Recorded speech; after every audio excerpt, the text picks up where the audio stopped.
अगर आप एक एम्प्लॉय हो या फिर एक एम्प्लॉयर हो जो सैलरी देते हो स्टाफ को या फिर आप सैलरी रिसीव करते हो, तो आज का वीडियो आपके लिए बहुत ही इंपॉर्टेंट होने वाला है। इंडिया में लेबर लॉज में बहुत सारी चीजें चेंजेस हुई हैं जिसके बारे में हम लोग डिस्कशन करेंगे and आपकी क्या सैलरी पे क्या इम्पैक्ट पड़ने वाला है या फिर एम्प्लॉयर को कैसे कंप्लायंस करना है उसके बारे में डिस्कशन किया गया है। तो इस वीडियो को एंड तक देखें, ये वीडियो आपके लिए बहुत ही यूजफुल होने वाला है। इंडिया में पहले वेजेस को लेके 4 अलग अलग लॉज थे, जैसे कि payment of wages act, minimum wages act, equal remuneration act and payment of bonus act. इन चारों एक्ट को मर्ज करके एक नया वेज एक्ट बनाया गया, कोड ऑफ वेजेस एक्ट। पुराने एक्ट्स में क्या दिक्कत थी कि सारे लॉज में सबका डेफिनेशन अलग अलग दिया गया था, सबके कंप्लायंस करने के तरीके अलग अलग तरीके से बताए गए थे, जिसको लेके बहुत ही डिस्प्यूट होता था एंड जो एम्प्लॉयर्स थे उनको इन लॉ का कंप्लायंस करने में बहुत दिक्कत होती थी।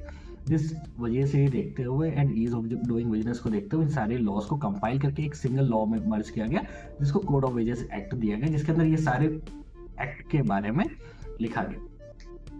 तो अब समझते हैं कोड ऑफ वेज एक्ट क्या है। तो कोड ऑफ वेज एक्ट जो है वो वेजेस को लेके एक सिंगल अम्ब्रेला लॉ है, जिसके अंदर वेज से रिलेटेड सारी इंफॉर्मेशन दी गई है, उसके सारे रूल रेगुलेशन, उसके लॉज, सब चीज उसी कोड के अंदर लिखा गया है।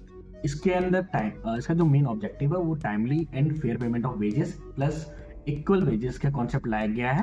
इसके अलावा जो जेंडर बेस्ड डिस्क्रिमिनेशन थे उस चीज को भी हटाया गया है and ease of doing business को सिंपल करते हुए इस कोड को जो है ड्राफ्ट किया गया। इस कोड को गवर्नमेंट ने 21 नवंबर 2025 को नोटिफाई कर दिया है एंड अब जब आप ये वीडियो देख रहे होंगे ये कोड जो है वो एप्लीकेबल है, सारे जो भी कंपनीज है या एस्टेब्लिशमेंट है सब पे ये कोड एप्लीकेबल है।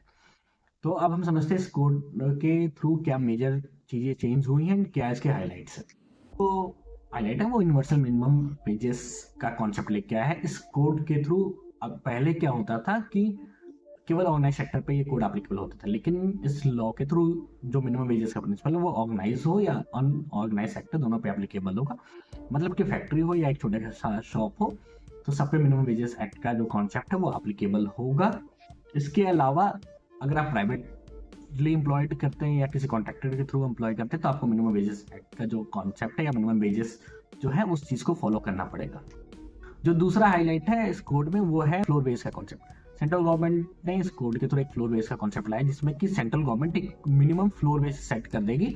जब स्टेट गवर्नमेंट अपना मिनिमम वेजेस डिसाइड करेगी तो वो उस फ्लोर बेस के नीचे अपना मिनिमम वेज डिसाइड नहीं करेगी। इससे रिजल्ट ये होगा कि सारे स्टेट में जो एक फ्लोर बेस का कॉन्सेप्ट है मिनिमम वेजेस एक सिमिलर रहेगा एंड एक्सप्लॉयटेशन जो भी है वो कम होगा। तीसरा जो सबसे बड़ा चेंज है वो वेज के डेफिनेशन को लेकर चेंजेस किया गया। पहले हर एक्ट में वेज का जो डेफिनेशन था वो अलग अलग था, तो अब कोड ऑफ वेज एक्ट में जो वेज का डेफिनेशन है वो बेसिक पे plus dearness allowance plus retaining allowance है।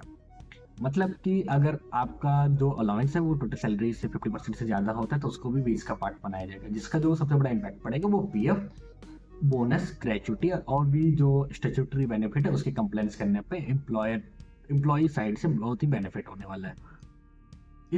में अगला जो हाईलाइट है वो है इक्वल वेजेस को लेकर। इस कोड के थ्रू जो डिस्पैरिटीज होती थी मेल और फीमेल के सैलरीज को लेकर उस चीज को कंट्रोल किया गया। इस एक्ट में बोला गया कि equal pay for equal work के कॉन्सेप्ट को इंट्रोड्यूस किया गया, मतलब काम सेम काम के लिए मेल और फीमेल और ट्रांसजेंडर है सबकी सैलरी जो होगी इक्वल होगी। अगला जो हाईलाइट है वो बोनस और ओवर टाइम को लेकर। तो इस कोड के through bonus and over time का भी कॉन्सेप्ट को क्लियर किया गया। बोनस मिनिमम 8.33% एंड मैक्सिमम 20% तक बोनस की बात की गई एंड ओवर टाइम के केस में 2 टाइम्स ऑफ नॉर्मल सैलरी के बारे में बात की गई है।